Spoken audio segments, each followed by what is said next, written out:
firman-Mu, pengajaran-Mu yang kiranya terus Engkau nyatakan untuk melengkapi, membaharui kami dari waktu ke waktu, sampai kami segambar kembali dengan Engkau dalam kekudusan dan kemuliaan-Mu. Oleh sebab itu kami mohon berfirman-Lah Tuhan, pengurapan Roh-Mu kiranya juga turun atas kami, terlebih atas hamba-Mu secara pribadi. Biar hidup ini Engkau layakan, Engkau pakai, gunakan Tuhan, menjadi saluran berkat di tengah-tengah umat-Mu. Engkau terus semakin bertambah-tambah, biar hidup ini semakin berkurang-kurang. Terpujilah nama Tuhan. Di dalam nama Yesus yang hidup, kami sudah berdoa, kami ucapkan syukur, dan kami sambut firman-Mu dengan sukacita. Haleluya. Amin. Puji Tuhan, saya persilahkan kembali duduk. Sekaliannya sidang jemaat yang dikasihi Tuhan. Puji nama Tuhan, salam sejahtera dan salam persekutuan di dalam kasih Kristus bagi kita seluruh jemaat Tuhan. Salam. Lebih sukacita lagi, salam. Ya, puji Tuhan, kiranya segala pujian pengagungan selayaknya kita persembahkan bagi Yesus, Kepala Gereja yang sungguh mengasihi kita, umatnya. Saudaraku, yang sampai hari ini Tuhan masih terus melimpahi kita dengan kemurahan demi kemurahan, untuk kita boleh dipersiapkan, diperlengkapi menjadi satu umat yang layak di hadapan Tuhan. Gereja yang kudus, gereja yang siap sedia, dan gereja yang akan disempurnakan saat Ia datang kembali. Itu tentu yang menjadi kerinduan Tuhan di tengah-tengah umatnya. Sampai hari ini tentu rencana Tuhan tidak akan pernah berubah. Saudara yang terkasih di dalam Tuhan, kita sudah belajar dari kitab Wahyu, di mana kerinduan Tuhan umatnya, gerejanya berada pada puncak kemenangan, ya, yang pada akhirnya nanti akan sama segambar dengan Kristus Tuhan, sehingga Ia dapat menempatkan kemahnya, kediamannya di tengah-tengah umatnya. Saudara yang terkasih di dalam Tuhan, kita sudah pelajari kitab Wahyu dari pasal 1 sampai kepada pasal yang ke-19. Ya, di mana pasal 19 saya juga sudah terangkan, setelah keruntuhan kejatuhan Babel, maka masuklah kepada suasana perjamuan kawin anak domba. Setelah itu kedatangan Kristus kali yang kedua, bersama dengan orang-orang kudusnya atau orang-orang salehnya, dan mengadakan peperangan. Ya, itu yang disebut dengan perang Armagedon. Lalu menaklukkan, ya, baik itu antikristus, tokoh politik, dan juga nabi palsu, tokoh agama. Ya, kedua ini lebih dahulu nanti dilemparkan ke dalam lautan api. Setelah itu para pengikut-pengikutnya, para tentara-tentaranya juga nanti akan dibunuh dengan pedang. Ya, saudara yang terkasih, setelah itu ya baru nanti akan masuk ke dalam kerajaan 1000 tahun damai. Kristus datang kembali kali yang kedua ke bumi bersama dengan orang-orang kudusnya untuk mendirikan kerajaan 1000 tahun damai. Saya sudah kutip ini pada minggu yang lalu, tetapi malam ini saya akan lebih perjelas supaya kita betul-betul mengerti, memahami apa yang dimaksudkan dengan kerajaan 1000 tahun damai dan kapan itu berlangsung, di mana itu berlangsung. Ini tentu perlu dimengerti, dipahami dengan baik. Iya. Tetapi saya ajak kita memperhatikan kembali dulu nats firman ini, Wahyu pasal yang ke-20 dari ayat pertama sampai kepada ayat yang keempat dibacakan. Kalau minggu yang lalu kita sudah baca sampai ayat 3, tetapi kita ulang dulu kembali dan kita lanjutkan sampai ke ayat 4-nya. Silakan. Demikian firman Tuhan. Ya. Lalu aku melihat seorang malaikat turun dari sorga, memegang anak kunci jurang maut dan suatu rantai besar di tangannya. Ia menangkap naga si ular tua itu, yaitu iblis dan Satan, dan ia mengikatnya 1000 tahun lamanya. Terus. Lalu melemparkannya ke dalam jurang maut, dan menutup jurang maut itu dan memeteraikannya di atasnya, supaya ia jangan lagi menyesatkan bangsa-bangsa sebelum berakhir masa 1000 tahun itu. Kemudian daripada itu ia akan dilepaskan untuk sedikit waktu lamanya. Ayat 4. Lalu aku melihat tahta-tahta dan orang-orang yang duduk di atasnya. Ya. Kepada mereka diserahkan kuasa untuk menghakimi. Terus. Aku juga melihat jiwa-jiwa mereka yang telah dipenggal kepalanya. Terus. Karena kesaksian tentang Yesus. Ya. Dan karena firman Allah. Terus. Yang tidak menyembah binatang itu. Ya. Dan patungnya. Dan yang tidak juga menerima tandanya pada dahi dan tangan mereka. Terus. Dan mereka hidup kembali dan memerintah sebagai raja bersama-sama dengan Kristus Ya. untuk masa 1000 tahun. Iya, puji Tuhan. Ini kerajaan 1000 tahun damai ya. Saudara sampai kepada ayat yang ke-6. Sambil peta zamannya dipersiapkan, saya terangkan sedikit kembali. Kerajaan 1000 tahun itu terjadi di bumi ini. Iya, terjadi di bumi. Di pasal 19, iya, kalau kita kembali mundur ke belakang, ya antikristus, tokoh politik, dan nabi palsu, tokoh agama, itu nanti akan ditangkap lalu dilemparkan ke dalam lautan api. Setelah itu, pada pasal 20 ini, ayat 1 sampai kepada ayat yang ketiga dikatakan, turunlah seorang malaikat dari langit, dari atas, dari sorga. Lalu membuka pintu jurang maut. Lalu menangkap iblis, si ular naga tua yang juga disebutkan namanya Satan atau setan. Lalu melemparkannya ke jurang maut, menutup dan memateraikannya. Merantainya di jurang maut selama 1000 tahun. Jadi perhatikan, antikristus, nabi palsu, dan iblis, 3 serangkai ini. Ya, ini sudah disingkirkan. Ya, disingkirkan. Jadi bumi ini nanti akan dibaharui kembali oleh Tuhan. Dan mendirikan kerajaan 1000 tahun. Ya, di bumi ini. Itu berlangsung, perhatikan kembali. Ya, saya terangkan, setelah zaman kemurahan, zaman Allah Roh Kudus, setelah zaman kemurahan ini, nanti akan ada sedikit waktu di mana dunia ini akan diserahkan ya kepada antikristus untuk menguasai dunia. Sementara gereja ini diangkat, pertemuan di udara, dan masuk dalam suasana pesta kawin anak domba, perjamuan kawin anak domba. Saudaraku, di bumi ini dikuasai oleh antikristus. Setelah antikristus nanti ditangkap dan nabi palsu dilemparkan ke dalam lautan api, maka Tuhan akan turun kembali. Ya, kedatangan Tuhan Yesus Kristus yang kedua kali turun kembali ke bumi ini dan mendirikan kerajaan 1000 tahun. Setelah iblis ini juga nanti dikurung di jurang maut. Iya. Ini yang disebutkan dengan kerajaan 1000 tahun damai. Ya, ini juga disebutkan dengan zaman milenium. Kata milenium itu artinya 1000 tahun. Iya.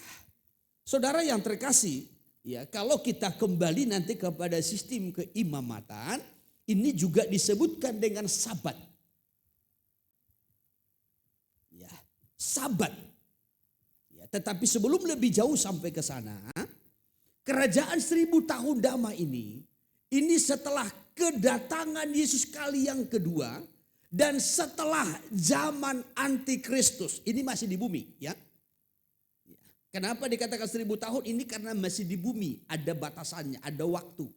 Kalau sudah di kekekalan itu tidak lagi dibatasi oleh waktu. Amin.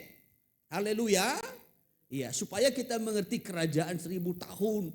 Ya, kadangkala orang-orang Kristen, ya, saudaraku, menyamaratakan, menganggap sama kerajaan 1000 tahun, kerajaan sorga, kerajaan Allah.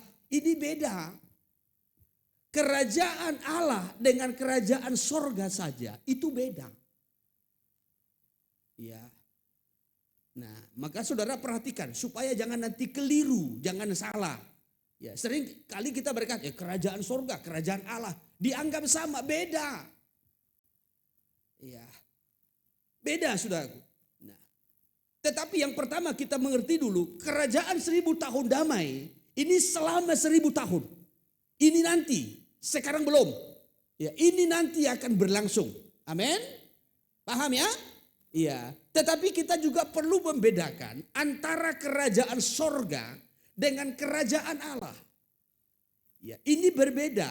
Di mana letak perbedaannya?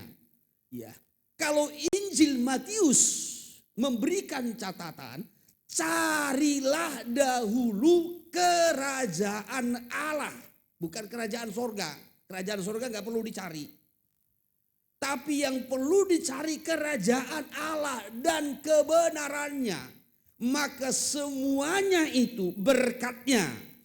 Yaitu makan, minum, pakaian. Artinya berkat pemeliharaan yang dari Tuhan akan ditambahkannya kepadamu.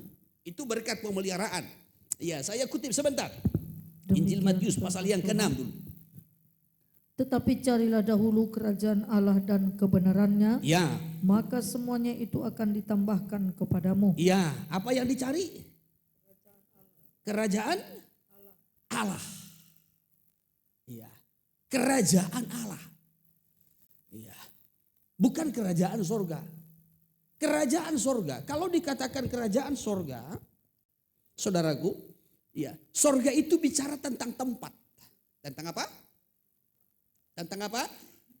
Tempat. Jadi kalau dikatakan kerajaan sorga, itu berbicara tentang tempat.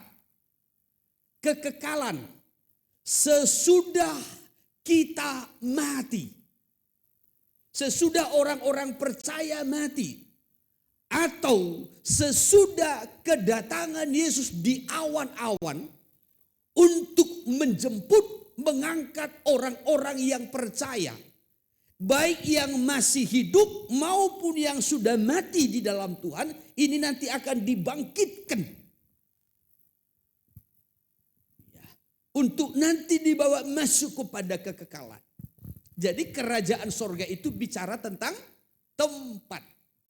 Ya, maka Yesus berkata begini dalam Yohanes 14 ayat 2. Di rumah Bapakku banyak tempat tinggal. Ya, di rumah Bapakku banyak tempat tinggal. Kerajaan sorga itu bicara tentang tempat. Sesudah kita beralih dari dunia ini. Dari bumi ini. Ya, demikian juga dikatakan begini. Di dalam kitab Ibrani pasal yang ke-11 ayatnya yang ke-16. Tuhan mempersiapkan satu kota, satu negeri, ya, yang dibangun oleh Allah sendiri. Dikatakan tetapi sekarang mereka merindukan tanah air yang lebih baik, yaitu satu tanah air sorgawi. Ya, ini bicara tentang tempat. Satu ayat lagi saya kutip. Dalam 2 Korintus pasal 5 ayatnya yang pertama dikatakan setelah kita beralih dari kemah kita di bumi ini, ya, maka kita akan masuk kepada kemah abadi. Coba ayat 1 dulu. Karena kami tahu bahwa jika kemah tempat kediaman kita di bumi ini dibongkar, kemah kediaman kita di bumi ini dibongkar.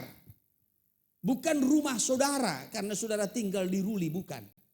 Tetapi kemah yang dimaksudkan di situ adalah tubuh jasmani ini. Ya, tubuh jasmani ini.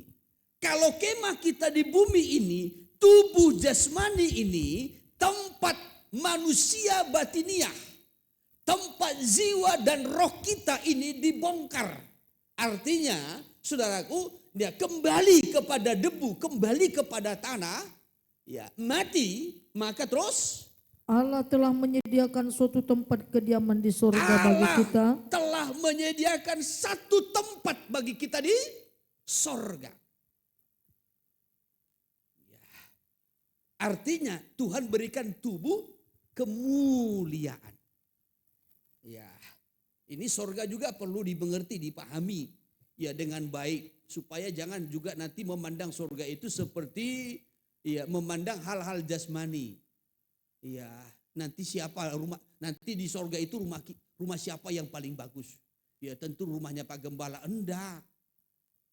Ya, jangan pikir sorga itu nanti rumahnya gimana, bentuk petak-petak kah, bentuk kamar-kamar kah, atau bentuknya seperti istana. Di sana rumahnya Pak Siregar, ya ke Istana Maimun, ya di sana rumahnya ya Pak Saragi seperti istana kerajaan apa itu, ya Jogja, ya dan lain sebagainya. Bukan begitu, ya.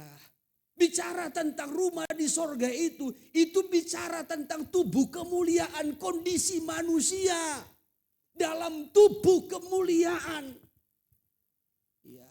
Jadi jangan nanti berpikir gimana ya, berapa kamarnya? Anak-anakku kan ada 3, satu anak satu kamar, satu anak satu kamar. Jangan berpandangan atau memandang sorga itu ya seperti memandang hal-hal lahiriah. Walaupun kadang-kala pengkhotbah atau guru-guru sekolah minggu yang mengajarkan di rumah, nanti di sorga itu rumah kita itu ya dari emas, ya begitu indah. Bukan seperti rumah kita sekarang ini, tiang-tiangnya sudah lapuk, sudah busuk. Ya, tapi di sorga itu nanti tiang-tiangnya itu bagus, kuat, kokoh. Jangan memandang sorga dengan cara memandang hal-hal yang lain. Kalau dikatakan sorga itu bicara tentang kondisi kita sesudah kebangkitan. Ya, dengan tubuh kemuliaan. Ya, kondisi kekekalan. Ya. Jadi kalau dikatakan tempat, ya jangan memandangnya seperti rumah-rumah. Ya. Kalau nanti rumahku di surga itu jelek, ya kurombaklah, kurenovasi. Gak ada renovasi di surga, bro. Ya. Jadi dikatakan di sini dalam ayat pertama, kalau kemah kita di bumi ini, tubuh ini sudah dibongkar, sudah kembali kepada debu, maka Allah sudah menyediakan bagi kita kemah abadi, tubuh kemuliaan. Jadi roh kita itu dan jiwa kita itu dia tidak gentayangan. Ya. Roh kita itu ada tempatnya. Apa tempatnya? Tubuh kemuliaan. Kan itu kalau kita pelajari kita 1 Korintus pasal 15 itu. Ada tubuh jasmani, ada tubuh kemuliaan. Ya, jadi jangan berpandangan seperti hal-hal yang lahiriah jasmani. Nah kembali, kerajaan Allah itu berbicara tentang tempat. Tempat sesudah kebangkitan. Sedangkan kerajaan Allah itu berbicara tentang pemerintahan Allah. Iya, pemerintahan Allah. Nah, maka dalam Matius pasal yang ke-6 tadi ayat 33, tetapi carilah dahulu kerajaan Allah. Kerajaan apa yang dicari? Kerajaan Allah. Iya, saudara nggak perlu cari kerajaan surga. Tapi yang perlu dicari adalah kerajaan Allah. Pemerintahan Allah. Sistem pemerintahan Allah itu yang perlu dicari. Ya. Yang dimaksudkan cari di sini, pahami, mengertilah. Bagaimana kehendak Allah, cara Allah memerintah. Kerajaan Allah ini adalah, saudaraku, ya di bumi ini. Allah memerintah atas hidup kita di bumi ini, itu yang disebutkan dengan kerajaan Allah. Sekali lagi supaya lebih jelas. Yang dimaksudkan dengan kerajaan Allah itu adalah Allah memerintah hidup kita, berkuasa atas hidup kita, atau sering juga kita sebutkan berdaulat sepenuhnya atas hidup kita, ketika kita hidup di bumi ini, di dunia ini. Itu yang disebut dengan kerajaan Allah. Saya kutip sebentar Injil Lukas pasal yang kedua, pasal 17 ayat 20. Demikian firman Tuhan. Iya, Lukas 17 dari ayatnya yang Kedatangan ke-20. kerajaan Allah. Iya. Atas pertanyaan orang-orang Farisi, Iya. apabila kerajaan Allah akan datang? Apabila kerajaan Allah datang, ya. Yesus menjawab katanya, Ya. kerajaan Allah datang tanpa tanda-tanda Ya. lahiriah. Nah, orang-orang bertanya, ya, kapan kerajaan Allah datang? Ya. Kan itu ayat yang ke-20 ini tadi. Perhatikan sekali lagi saya ulang. Atas pertanyaan orang-orang Farisi, apabila atau kapan, ya, bila datang kerajaan Allah itu, kapan datangnya? Kan begitu pertanyaannya. Lalu Yesus menjawab, katanya kerajaan Allah datang tanpa tanda-tanda lahiriah. Terus lanjutkan. Juga orang tidak dapat mengatakan, Ya. lihat ia ada di sini, atau ia ada di sana. Orang tidak bisa berkata, oh lihat dia ada di sana, mendirikan kerajaannya. Oh lihat dia di sana, mendirikan kerajaannya. Enggak. Ya, sebab terus. Sebab sesungguhnya kerajaan Allah ada di antara kamu. Sebab sesungguhnya kerajaan Allah ada di antara kamu. Iya. Ketika Allah memerintah hidup kita, ketika kita hidup di bumi ini, itu yang disebutkan dengan kerajaan Allah turun atas kita. Kerajaan Allah ada di tengah-tengah kita. Ya, sebab hidup kita ini dipimpin, dikuasai, dikendalikan sepenuhnya oleh Allah. Itu yang disebut dengan kerajaan Allah. Anggap bedanya? Ya, kalau kerajaan sorga itu bicara tentang tempat. Tetapi tempat pun jangan kita pahami dengan hal-hal yang lahiriah. Ya, dikatakan tempat itu adalah tubuh. Ya. Tubuh kemuliaan, tubuh sorgawi yang menjadi tempat roh dan jiwa kita setelah kematian, setelah kebangkitan, setelah kedatangan Kristus di awan-awan menjemput gereja. Sedangkan kerajaan Allah itu adalah pemerintahan Allah atas hidup manusia di tengah-tengah dunia. Itu yang disebut dengan kerajaan Allah. Maka tadi saya sampaikan kita harus bisa membedakan, jangan disamaratakan. Ya, kerajaan Allah, kerajaan sorga, beda. Yesus sendiri berkata, kerajaan Allah tidak datang dengan tanda-tanda lahiriah. Sebab kerajaan Allah ada di antara kamu.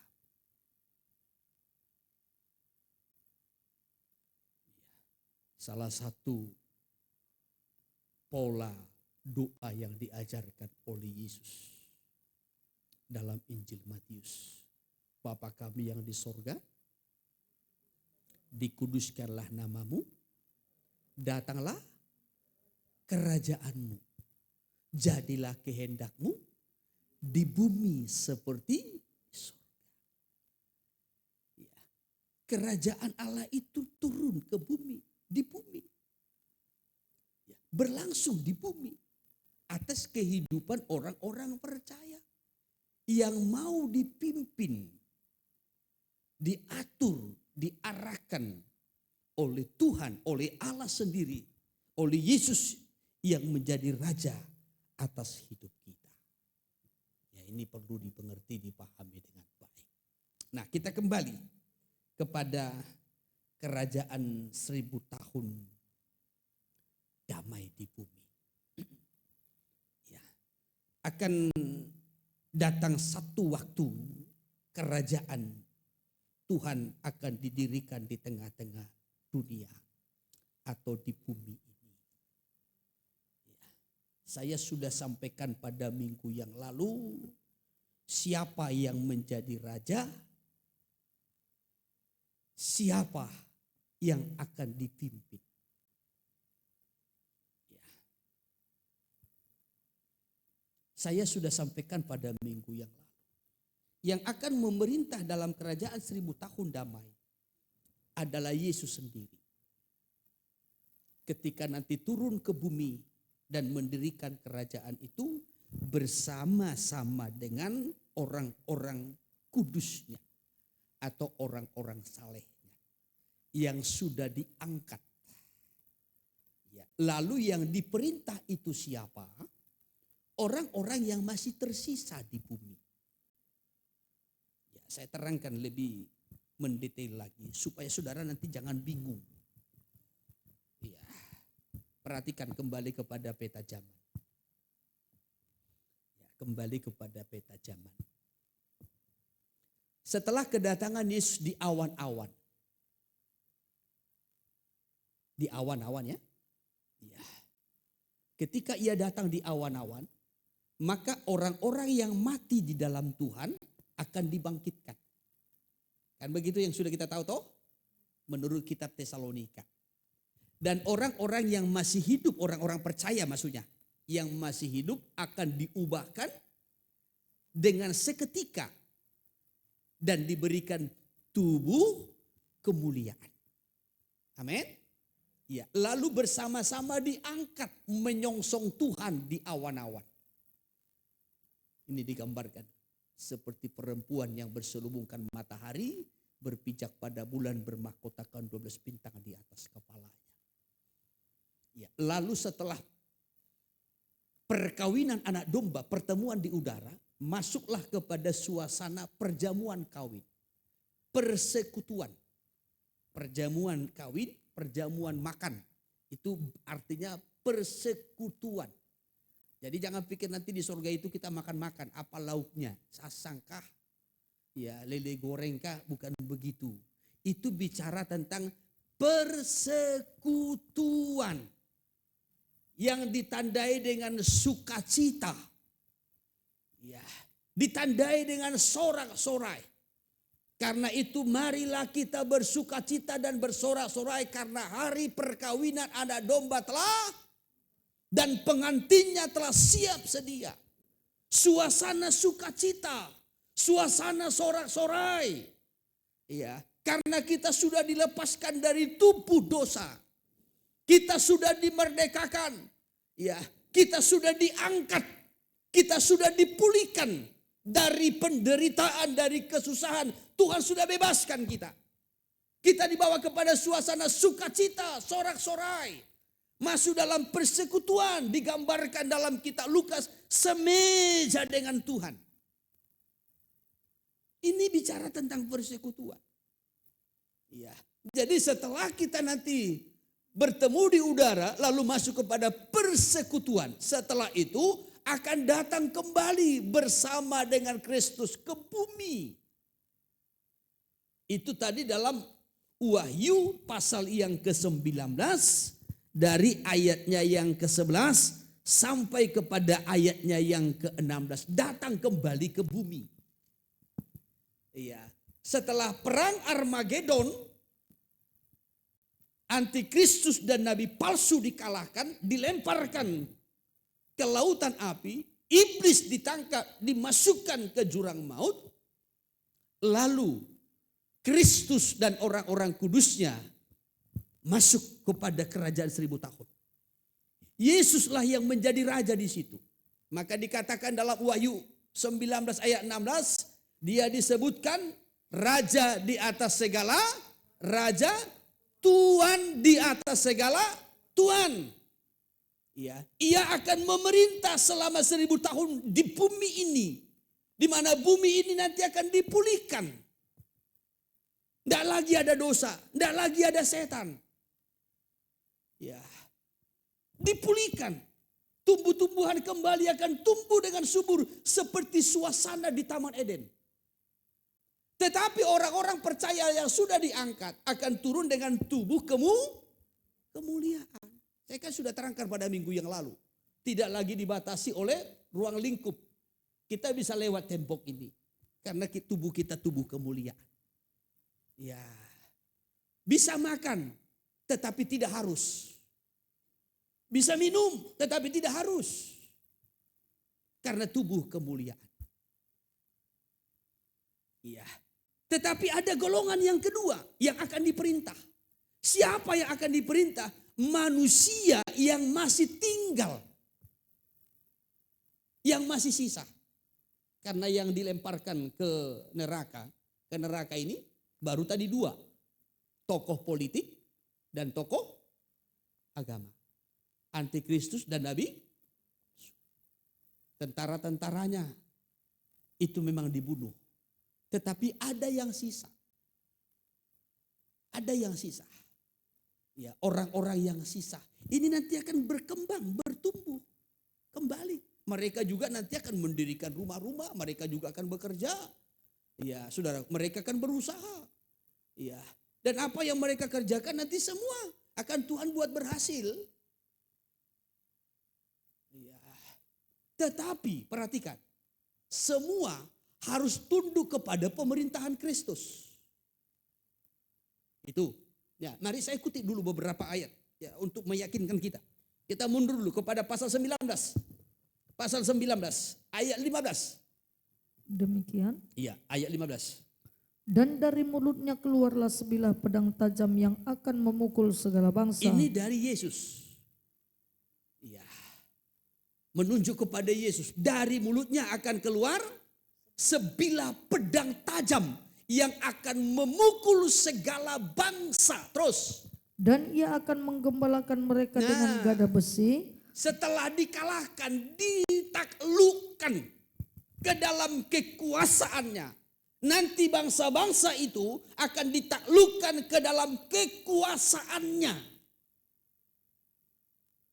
Ada kelanjutannya masih. Dan Yesus akan menggembalakan mereka dengan gada besi, tongkat besi. Di mana itu? Dalam kerajaan 1000 tahun. Ya. Dalam kerajaan 1000 tahun. Jadi orang-orang nanti masih hidup. Ya. Jadi jangan pikir ya bahwasanya ya Tuhan sudah menghukum dengan 7 meterai, 7 sangkakala, 7 cawan murka, semua manusia sudah mati. Memang ya, saudaraku, banyak manusia yang mati. Tetapi Tuhan nanti masih akan sisakan segelintir manusia. Dan itu nanti akan berkembang. Ya, sama dulu seperti pada zaman raja-raja. Ketika zaman raja-raja secara khusus pada zaman Raja Ahab. Yang nama istrinya Izebel. Ya. Semua bangsa Israel sudah mendurhaka kepada Tuhan. Termasuk para nabi-nabi. Sehingga Elia berkata begini. Semua nabi-nabimu, semua umatmu sudah bercabang lidah. Dan sudah menyembah kepada Baal. Dan juga dewa-dewa Asitoret. Hanya tinggal aku seorang diri. Itu pun mereka hendak mencabut nyawaku. Kata Elia. Tetapi Tuhan berkata begini. Aku masih sisakan 7.000 orang. Ya. Tuhan masih sisakan 7.000. Tanpa sepengetahuan Elia. Ya. Sama seperti di zaman akhir ini. Banyak orang mendurhaka. Mengikuti antikristus. Sebab kalau tidak mengikut. Ya, nanti akan disiksa. Kalau tidak menyembah kepada patungnya, nanti akan disiksa. Benar. Tetapi Tuhan juga nanti masih akan sisakan. Untuk menggenapi rencananya. Saya kutip sebentar kitab Roma 11 ayat yang ketiga. Roma 11 ayatnya yang ketiga. Demikian firman Tuhan. Iya. Tuhan, nabi-nabimu telah mereka bunuh. Iya. Mesbah-mesbahmu telah mereka runtuhkan. Iya. Hanya aku seorang diri sendirilah yang masih hidup Ya, dan mereka ingin mencabut nyawaku. nabi-nabimu, orang-orang percaya. Nanti kan di zaman antikristus, ini kan diburu. Mesbah-mesbahmu ya Tuhan sudah diruntuhkan. Tidak lagi nanti ada ibadah. Ya, gereja pun akan diruntuhkan. Kitab-kitab suci itu akan dimusnahkan. Sama seperti pada zaman ya Ahab dulu. Ya, coba terus. Tetapi bagaimanakah firman Allah kepadanya? Ya, Aku masih meninggalkan 7.000 orang bagiku tetapi Tuhan yang berkata, tidak pernah sujud menyembah aku Baal. masih sisakan 7.000 orang. Terus. Demikian juga pada waktu ini Ya, ada tinggal suatu sisa. demikian juga pada waktu ini. Ya, pada waktu ini ada tinggal suatu sisa. Terus. Menurut pilihan kasih karunia. Menurut pilihan kasih karunia Tuhan. Ya. Jadi akan Tuhan sisakan. Itu nanti yang akan diperintah. Jadi Yesus turun mendirikan kerajaan 1000 tahun lamanya di bumi ini. Dia akan memerintah bersama dengan orang-orang kudusnya. Amin. Amin. Kiranya kita ikut di situ. Memerintah. Haleluya. Dengan tubuh kemuliaan.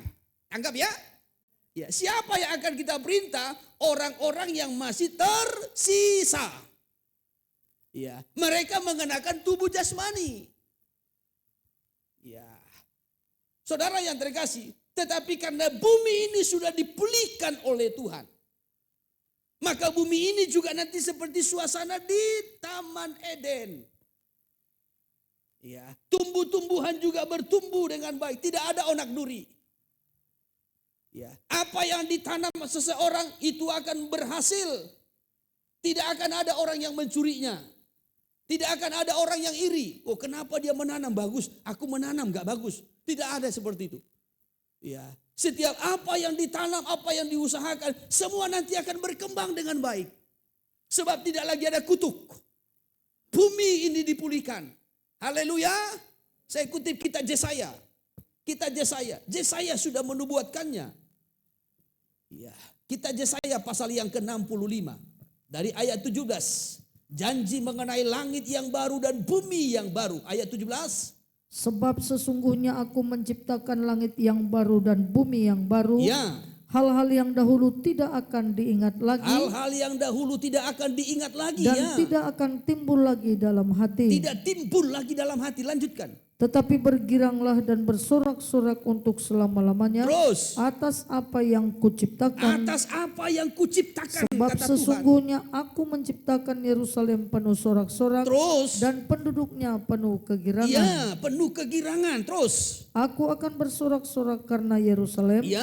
dan bergirang karena umatku. Terus. Di dalamnya tidak akan kedengaran lagi bunyi tangisan Ya. dan bunyi erang pun tidak. Tidak ada lagi orang yang mengeluh. Tidak ada lagi orang yang merasa kesakitan. Tidak ada lagi orang yang merasa menderita. Tidak lagi.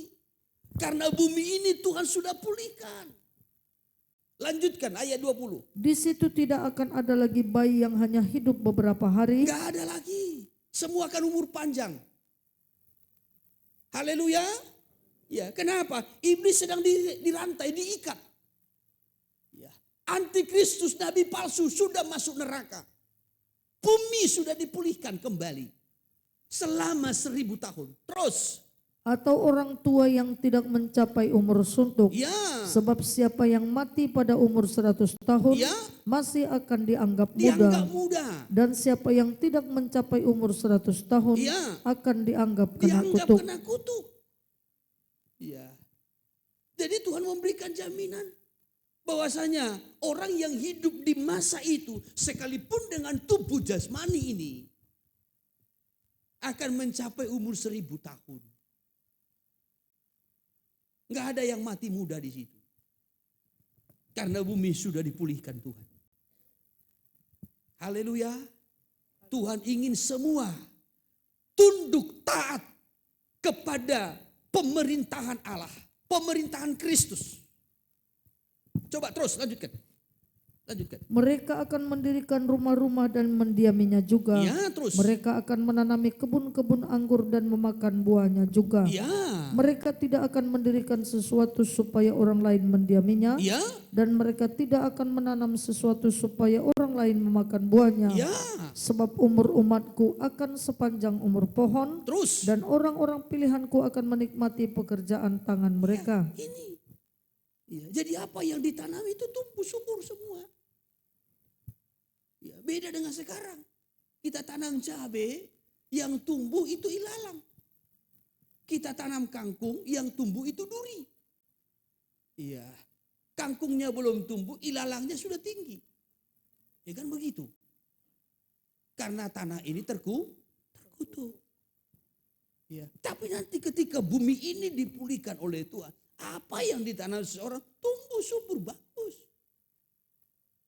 Ya, jadi nanti di situ nggak ada lagi orang saling mencuri. Ya, enggak. Ya, karena dia tanam daun ubi nggak tumbuh-tumbuh, sementara tetangganya tanam daun ubi begitu subur, ya lalu curi, enggak lagi. Ya, karena pada masa itu nanti semua tumbuh-tumbuhan juga akan bertumbuh dengan subur. Sekarang ininya kan sulit. Ya, kita sudah tanam, ya sesuatu sudah dipupuk, bukan justru tumbuh, dipupuk justru mati. Ya, nggak disiram layu, disiram mati. Kan aneh, tapi nanti enggak. Ya, karena Tuhan sudah memulihkannya. Coba terus. Mereka tidak akan bersusah-susah dengan percuma dan tidak akan melahirkan anak yang akan mati mendadak. Ya. Sebab mereka itu keturunan orang-orang yang diberkati Keturunan Tuhan orang-orang yang diberkati dan Tuhan. anak cucu mereka ada beserta Ya. mereka. Lanjutkan terus 24. Maka sebelum mereka memanggil aku sudah Aku sudah menjawabnya. menjawab kata Ketika Tuhan. mereka sedang berbicara aku sudah mendengarkannya. Ya, terus. Serigala dan anak domba akan bersama-sama makan rumput. Sama-sama makan rumput. Singa akan makan jerami seperti lembu. Bayangkan. Dan ular akan hidup dari debu. Ya. Tidak ada yang akan berbuat jahat atau yang berlaku busuk di segenap gunungku yang kudus firman Gak ada Tuhan. lagi di situ kanibal, karnivora gak ada. Ya, semua makan rumput. Ya. Kalau kucing lihat tikus, damai.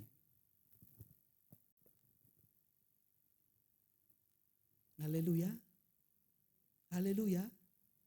Ya, Ibu Kristen bertemu dengan Ibu Joel, damai.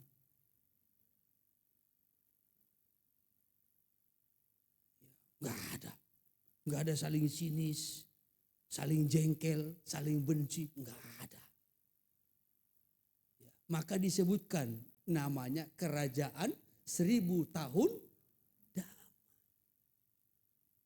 Ya, bayangkan ini ayat 25 ini tadi. Mana sekali lagi. Serigala dan anak domba akan bersama-sama makan. Padahal ini kan anak domba. Kalau sekarang ini kan mangsa serigala kan. Singa akan makan jerami seperti lembu. Sekarang ini jangan coba lembu. Ya, dilihat sama singa, habis. Tapi nanti akan sama-sama. Seperti suasana di Taman Eden. Ya, di Taman Eden kan begitu.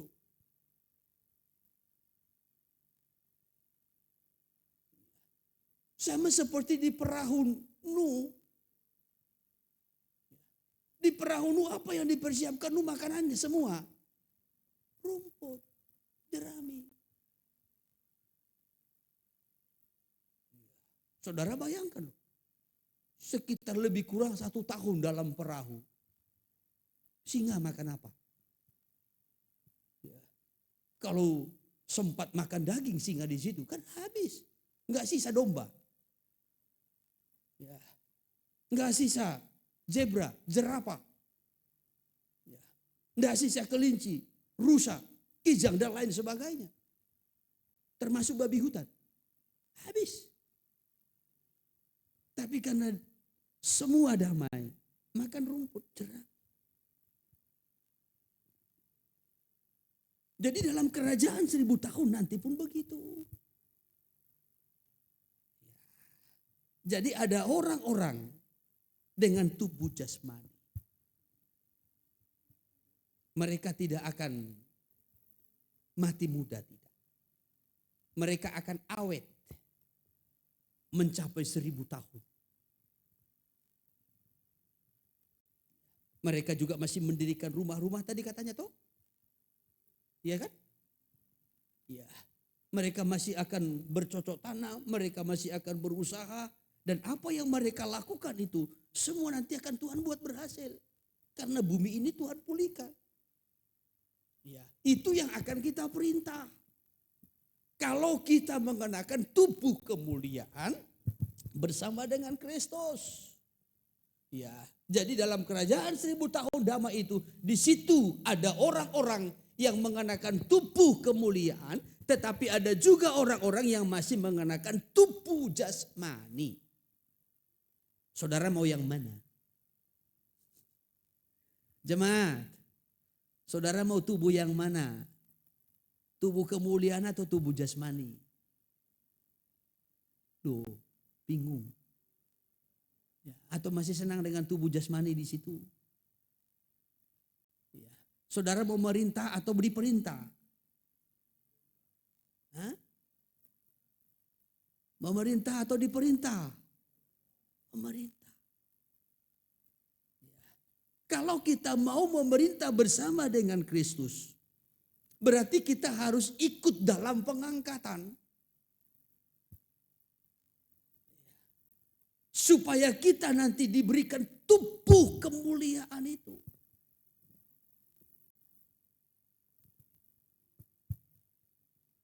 Sehingga akan bersama-sama dengan Kristus. Memerintah dengan tongkat besi, gada besi. Tentu supaya kita ikut memerintah bersama dengan Kristus. Ya, dalam kitab Mazmur pasal yang kedua. Mazmur pasal yang kedua, saya kutip dulu. Mari. Ya, saya kita memperhatikan kitab Mazmur pasal yang kedua. Ya, dari ayat yang ke-9 dulu. Engkau akan meremukkan mereka katanya. Engkau akan meremukkan mereka dengan gada besi. Ya. Memecahkan mereka seperti tembikar tukang periuk. Nah, ini nubuatan tentang Yesus. Di situ perikopnya, raja yang diurapi Tuhan. Ya. Jadi Yesus akan meremukkan mereka, bangsa-bangsa itu ya dengan gada besi. Ini bicara tentang kerajaan 1000 tahun. Tadi kita sudah melihat dalam kitab Wahyu pasal 19. Memecahkan mereka seperti tembikar tukang periuk. Ayat 10, oleh sebab itu. Oleh sebab itu hai raja-raja, Ya, bertindaklah bijaksana. Bertindaklah bijaksana. Ya, maka jauh sebelumnya diingatkan. Ya, dan ini juga menjadi peringatan bagi kita. Supaya kita bertindak bijaksana. Bagaimana orang yang bertindak bijaksana terus? Terimalah pengajaran hai para hakim Yang dunia. pertama-tama terimalah pengajarannya hai hakim dunia.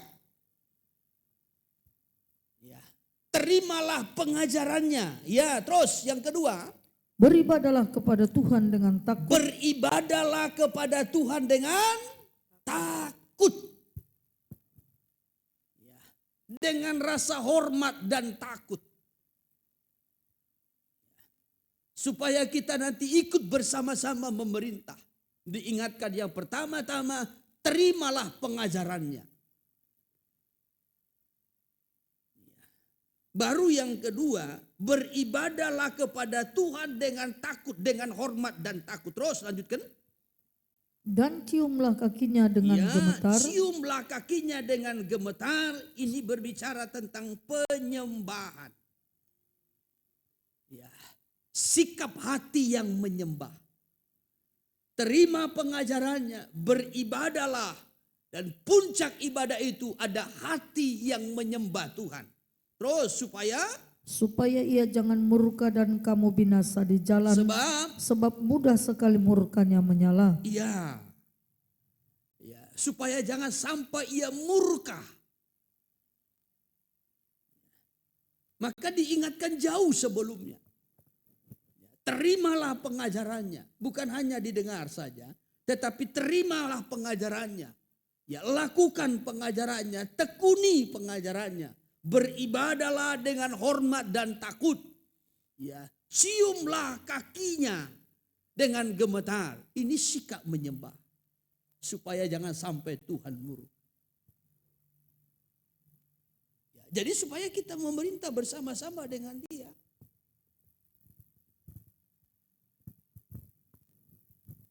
Tiga hal ini harus kita perhatikan. Kalau kita hidup di zaman kemurahan ini, dan Tuhan memberikan kita pengajarannya, supaya kita bertekun dalam ibadah. Bukan hanya hadir dalam ibadah, bukan hanya rutin dalam ibadah, tetapi beribadah dengan hormat dan takut. Sikap hati. Sikap hati. Dan berpuncak kepada penyembahan. Supaya kita diluputkan dari murka. Bahkan lebih lagi kalau kita melihat suratan Rasul Paulus kepada Timotius dalam suratnya yang kedua, yang dikutip dari kitab Samuel sebenarnya. Kalau kita bertekun, sekalipun harus melewati penderitaan, kesusahan, dan kita setia, maka kita akan memerintah bersama dengan Dia. 2 Timotius 2 dari ayat 11. Dari ayat 11. Demikian. Ya. Benarlah perkataan ini. Ya. Jika kita mati dengan Dia, Terus kita pun akan hidup dengan Dia. Jika kita mati, ya, jika kita mati dengan Dia, kita pun akan hidup dengan Dia. Ya, kata mati di sini, mati terhadap dosa. Mati terhadap dosa. Terus lanjutkan. Jika kita bertekun, terus, kita pun akan ikut memerintah dengan Dia. Jika kita bertekun. Jika kita bertekun, maka kita pun akan memerintah dengan Dia. Terus, jika kita menyangkal Dia, ya, Dia pun akan menyangkal kita. tetapi sebaliknya, jika kita menyangkal Dia, kita pun akan disangkalnya. Penyangkalan tidak selamanya dengan perkataan, dengan mulut. Tidak mempercayai Yesus itu adalah Tuhan. Penyangkalan tidak hanya seperti itu. Kalau kitab Titus mencatat, dengan mulut mereka mengaku, tetapi melalui perbuatan mereka menyangkal. Ya, kita mengaku Yesus itu adalah Tuhan. Ya, tetapi melalui perbuatan, kita tidak menyembah Dia, kita tidak beribadah kepada Dia dengan tekun. Itu menyangkal. Kalau Dia Tuhan, Dia yang berkuasa, Dia yang berdaulat. Kalau Dia Raja, Dia memerintah atas hidup kita. Maka kita hidup bukan lagi menurut kehendak kita, tapi menurut kehendak Dia. Dikatakan kerajaan Allah, Ia memerintah atas hidup kita di bumi ini. Dia berkehendak. Dia berdaulat sepenuhnya atas hidup kita di bumi ini.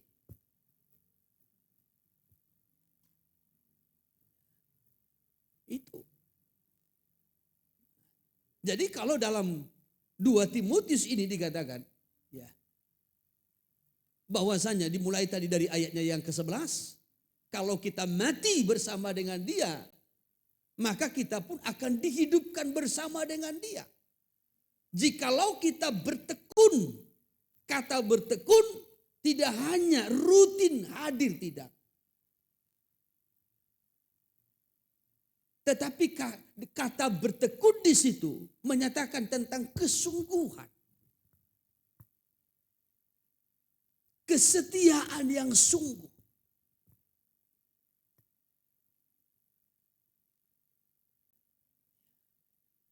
Kalau kita menyangkal Dia pun akan menyangkal.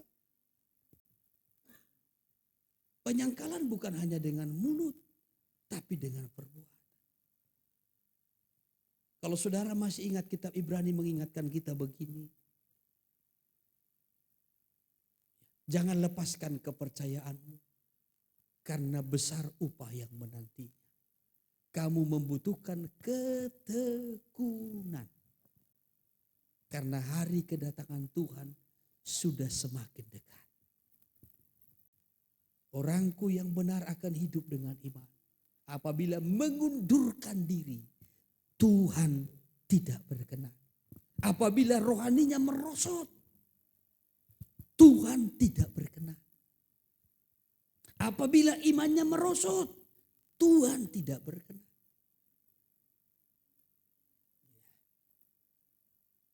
Tetapi supaya kita memerintah bersama dengan Dia harus ada ketekunan. Tekun dalam pengajarannya, tekun dalam ibadahnya, tekun dalam penyembahannya. Lukas 22 ayat 28.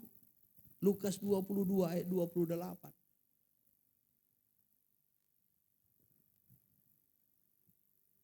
Demikian firman Ya, Tuhan. kamulah yang tetap. Kamulah yang tetap tinggal bersama-sama dengan aku Ya, dalam segala pencobaan yang aku alami. ya, kamu yang tetap tinggal dalam pencobaan seperti yang kualami. Itu sebenarnya maksudnya.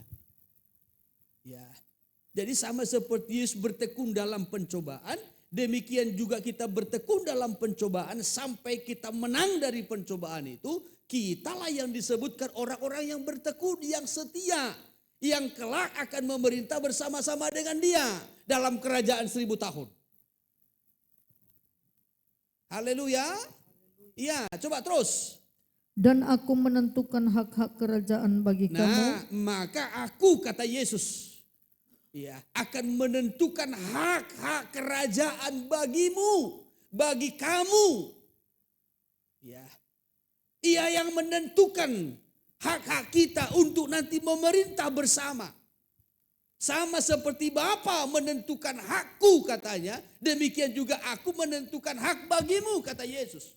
Coba terus. Sama seperti Bapakku menentukannya bagiku. Ya, bahwa kamu akan makan dan minum semeja dengan aku di terus dalam dalam kerajaanku. kerajaanku, Dan kamu akan duduk di atas tahta untuk menghakimi ke-12 suku Israel. dan kamu akan duduk di tahta. Di mana?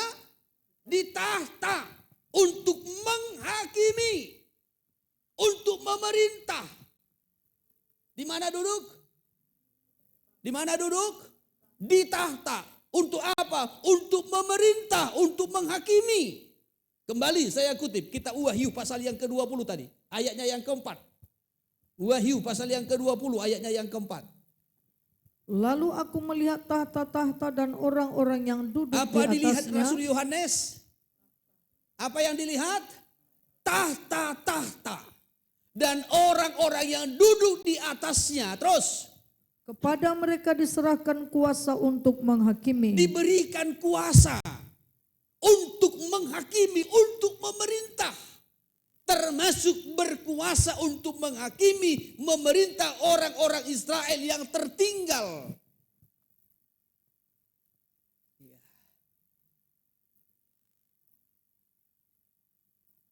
Jadi akan nanti memerintah bersama dengan Kristus dalam kerajaan 1000 tahun itu.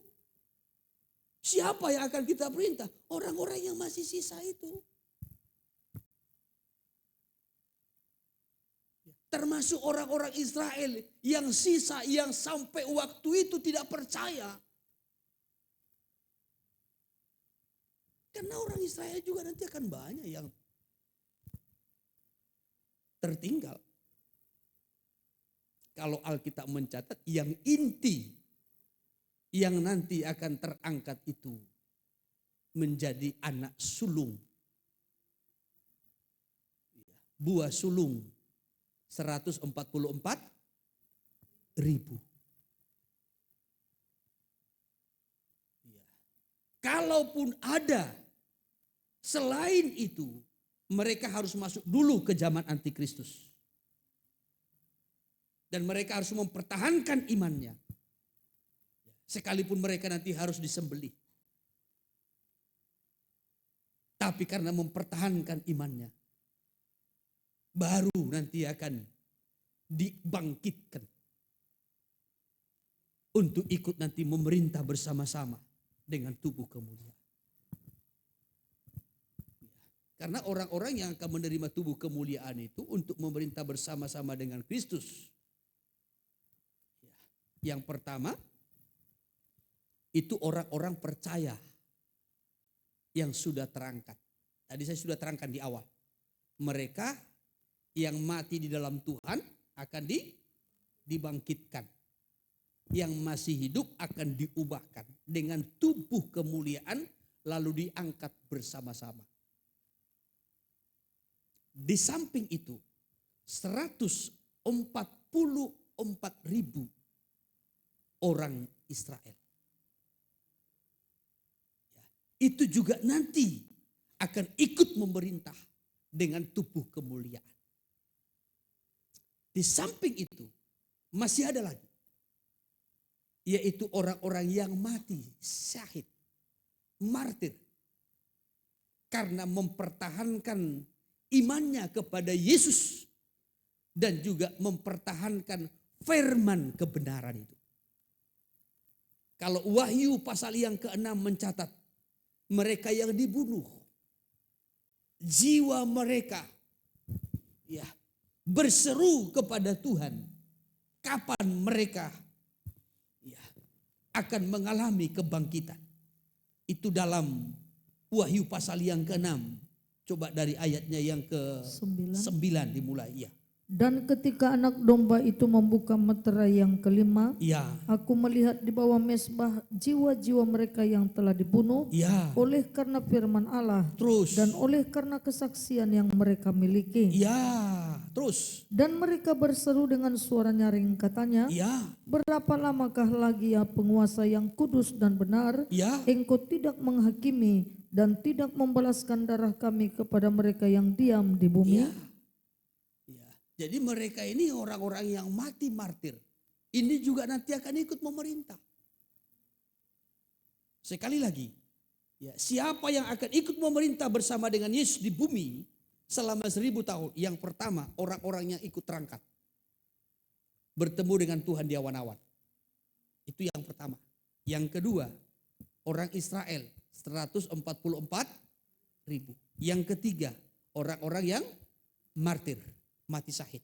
Yang keempat, orang-orang kudus selama perjanjian lama yang telah terangkat ketika Yesus bangkit dari kematian. Injil Matius pasal 27 . Coba saya kutip sebentar. Injil Matius pasal 27. Demikian. Dari ayat 51 dimulai. Dan lihatlah, tabir bait suci terbelah dua, dari atas sampai ke bawah. Dan terjadilah gempa bumi. Dan bukit-bukit batu terbelah. Dan kuburan-kuburan terbuka. Dan banyak orang kudus yang telah meninggal bangkit. Banyak orang kudus yang telah meninggal bangkit. Terus 53. Dan sesudah kebangkitan Yesus, mereka pun keluar dari kubur, lalu masuk ke kota kudus dan menampakkan diri kepada banyak orang. Kemana mereka masuk? Kota kudus. Jadi ada 4 kelompok ini yang nanti akan memerintah bersama-sama dengan Yesus dalam kerajaan 1000 tahun. Tetapi dengan tubuh kemuliaan. Namun siapa yang akan diperintah? Orang-orang yang masih tertinggal. Yang tidak ikut terbunuh.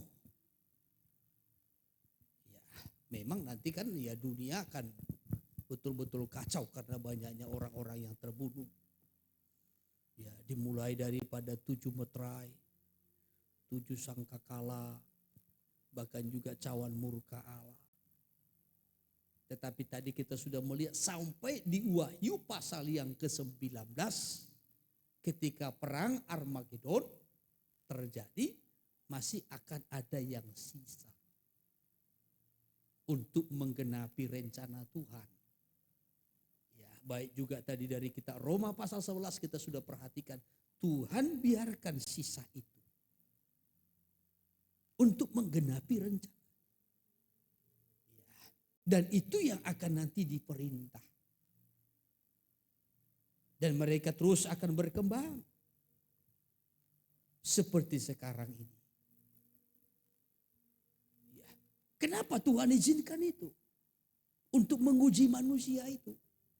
Apakah manusia itu memang benar-benar tunduk sepenuhnya kepada otoritas Allah. Kepada pemerintahan Allah atau tidak? Ya.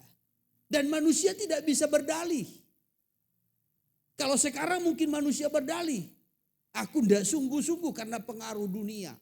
Aku tidak sungguh-sungguh karena pengaruh ekonomi. Gimanalah aku mau setia beribadah. Ya, ekonomiku susah. Ya. Sekarang masih berdalih bagaimana aku mau setia beribadah. Aku kurang sehat. Nanti gak ada penyakit. Ya. Nanti ekonomi gak sulit. Tapi Tuhan mau lihat.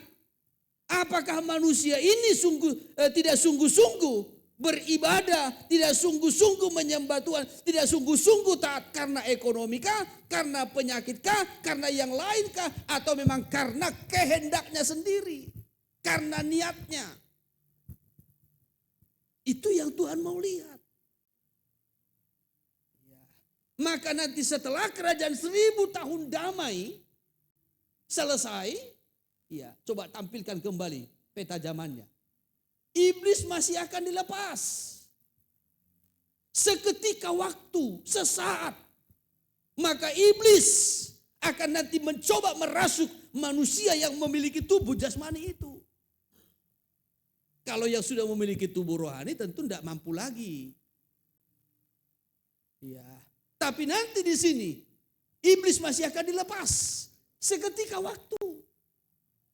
Ya. Maka kalau niat hati seseorang tidak sungguh-sungguh menyembah Tuhan, beribadah kepada Tuhan, masih tersesat.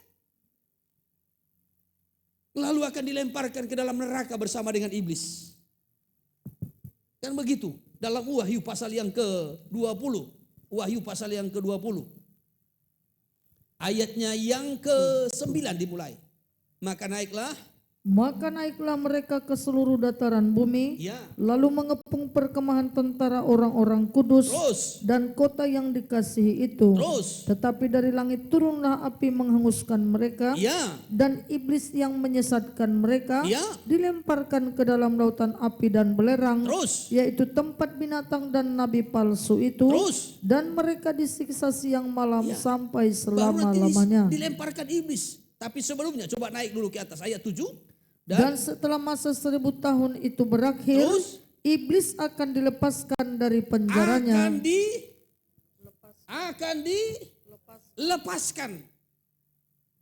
Ya. Saudara bayangkan, akan dilepaskan dari penjaranya. Dari jurang maut, dilepaskan. Sedikit waktu. Terus perhatikan ayat 8. Dan ia akan pergi menyesatkan bangsa-bangsa pada keempat penjuru bumi. Lalu iblis yang sudah 1000 tahun diikat, tidak tobat-tobat. Ya, maka minggu yang lalu kan saya sudah sampaikan, iblis tidak akan pernah bertobat. Walaupun sudah dikurung 1000 tahun loh. Ya. Tetapi begitu dilepas, dia akan kembali berusaha menyesatkan. Ya. Menyesatkan manusia, bangsa-bangsa pada keempat penjuru bumi katanya. Itu manusia yang memiliki tubuh jasmani tadi. Ya. Jadi kalau memang niat hatinya, ya, bukan niat hati beribadah, menyembah Tuhan. Sampai di masa kerajaan 1000 tahun damai pun nanti. Itu tidak menjadi jaminan. Maka sekarang ini yang perlu. Ibadah kita teruji, penyembahan kita teruji, kesetiaan kita, ketekunan kita, pelayanan kita teruji. Itu yang sangat penting. Bisa ditangkap?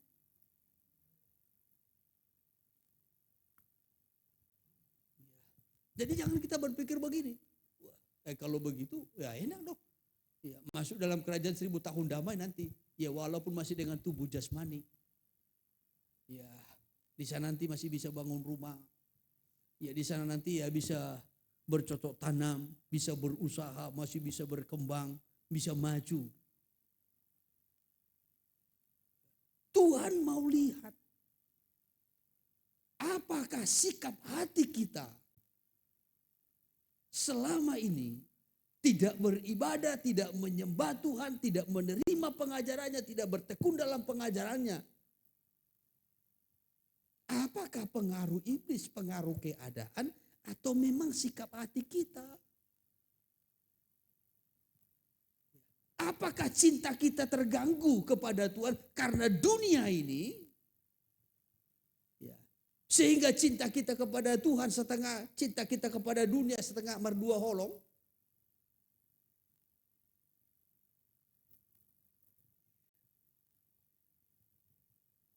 Itu dari hati kita atau pengaruh dunia? Tuhan mau lihat.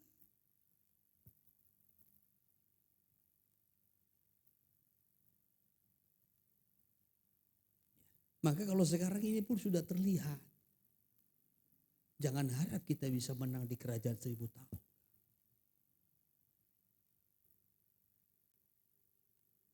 Dan pemerintahan Kristus di situ bukan memerintah dengan anugerah. Seperti di zaman kita sekarang ini. Kalau di zaman kita sekarang ini, pemerintahan Tuhan itu masih dengan anugerah. Tapi nanti dikatakan dengan gada besi, tongkat besi. Ya, tongkat besi. Kalau kita kembali kepada kitab Mazmur itu tadi, dalam terjemahan, itu dikatakan seperti tongkat besi yang menghancurkan bejana keramik. Ya. Coba kalau tongkat besi dipukulkan ke benda keramik, hancur toh. Ya. Jadi seperti itu nanti pemerintahan dalam kerajaan 1000 tahun. Keras. Ya. Bukan dengan kemurahan. Ya, tidak. Maka bersyukurlah, berbahagialah kalau kita juga ikut memerintah bersama. Amin. Haleluya. Ya. Kalau kita ikut memerintah bersama, ketika iblis dilepaskan pun dari penjaranya, itu tidak akan mempengaruhi. Sebab kita sudah dalam tubuh kemuliaan. Ya, hal-hal jasmani, hal-hal lahiriah, perkara-perkara dunia ini tidak lagi mempengaruhi kita. Karena kita masih dengan tubuh jasmani ini, itu yang mempengaruhi, itu yang mudah mempengaruhi.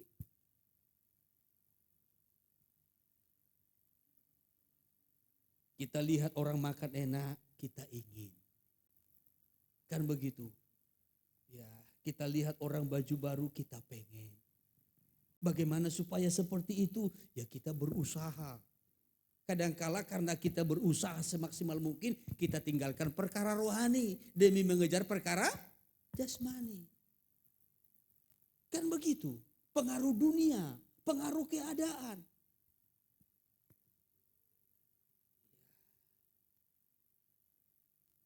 Kadangkala fisik kita ini kurang enak. Sehingga kita berat beribadah, kita berat menyembah. Wajar. Ya. Tetapi pada dasarnya, kalau niat hati kita, Tuhan pastikan tolong, kan begitu. Ya. Bisa-bisa ketika kita punya niat hati, di situ terjadi kesembuhan. Ingat perempuan yang 12 tahun pendarahan. Ketika dia punya niat hati, asal ku jamah saja jubahnya, aku pasti makin parah. Makin sembuh? Pasti sembuh. Kan begitu, mulai dari niat.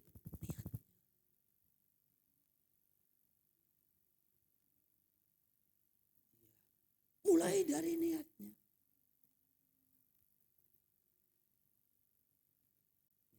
Itu contoh saja. Contoh saja. Baik juga dalam hal-hal lain. Termasuk dalam perkara ekonomi. Ya, termasuk juga mengenai milik kepunyaan Tuhan. Persepuluhan. Itu kan dimulai dari ini.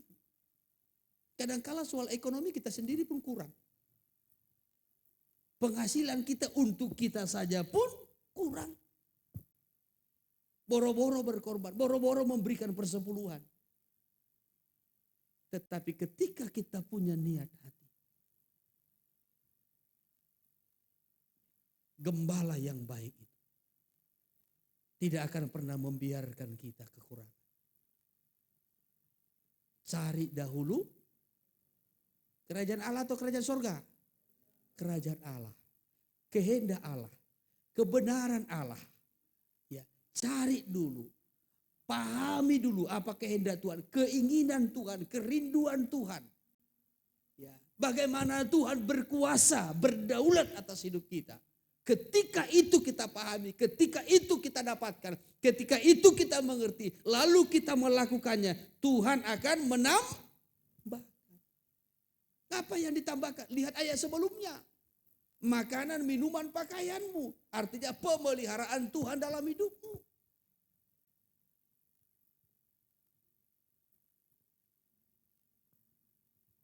Itu janji Tuhan. Ya, jadi dimulai dari niat hati kita. Maka mantapkan hatimu. Ya, mantapkan komitmenmu. Niatmu kepada Tuhan. Karena itu harus teruji. Harus teruji. Kita bertekun, kita setia.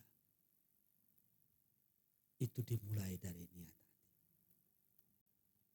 Sekali lagi jemaat yang dikasihi Tuhan. Mantapkan komitmen. Bahkan di awal tahun ini mantapkan komitmen. Untuk boleh terus berjuang. Bukan hanya beribadah, menyembah Tuhan, melayani Tuhan. Tapi juga pendirianmu. Ya, komitmenmu untuk mengikut Dia sampai ke garis akhir. Haleluya. Saya batasi firman-Nya sampai di sini. Kiranya Roh Kudus menolong kita juga